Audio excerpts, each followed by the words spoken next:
The IMF forecasts 5% regional GDP growth, and Saudi and the UAE say the world needs to keep investing in oil.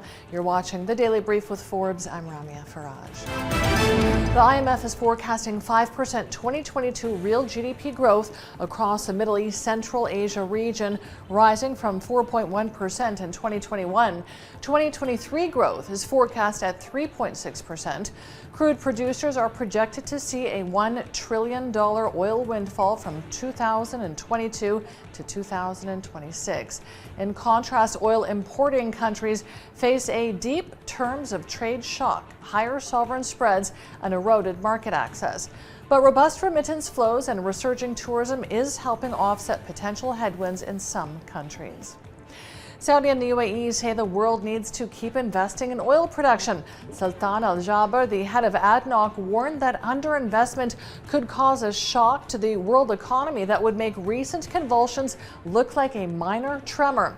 Saudi Arabia's Energy Minister Prince Abdulaziz bin Salman said both countries are increasing production capacity and refining.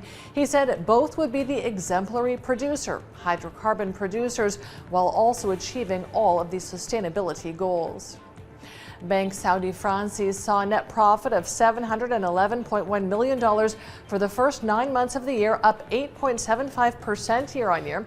This was boosted by a 7.67% rise in total operating income, which partially offset an 8.84% gain in total operating expenses. BSF posted a 14.8% year-on-year rise in Q3 net profit to $255.7 million.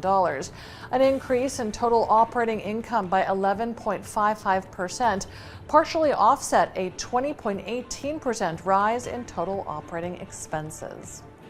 MENA-based car subscription platform ME&CA has raised $10 million in a Series A round, bringing its total funding to date to $14.6 million. ME&CA allows customers in the UAE and Saudi to rent cars for a monthly subscription fee from automotive brands and dealers. These include Budget, Key Car Leasing, and Tajir Group in Saudi, and Al Tayyar's National Car Rental, Al Habtour's Diamond Lease, and Paramount in the UAE. The startup plans to use the funding to expand into new areas.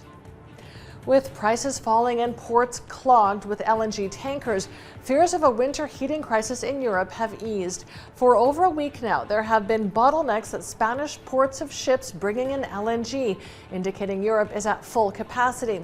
Analysts say the days of stratospheric price rises of up to 350 euros per megawatt hour in Europe in March seem to be in the past. Since then, Europe has filled its storage facilities and sought alternative suppliers to Russia. Eurozone inflation, however, surged past expectations yet again this month to hit a new record high, pointing to further interest rate hikes from the ECB as price pressures appear to be broadening. Consumer price growth accelerated to 10.7% in October from 9.9% a month earlier, as inflation in Germany, Italy, and France all rose more than forecast. Energy prices continue to drive inflation, but food and imported industrial goods all pushed prices sharply higher. Let's take a look now at today's Forbes Real-Time Billionaires ranking. It tracks the daily ups and downs of the world's richest people. Our biggest winner today is infrastructure tycoon Gautam Adani, up $2 billion with net wealth of $133.3 billion. Our second biggest winner today is Japanese electronic component billionaire Takemitsu Takizaki, up $1.6 billion with net wealth of $20.8 billion.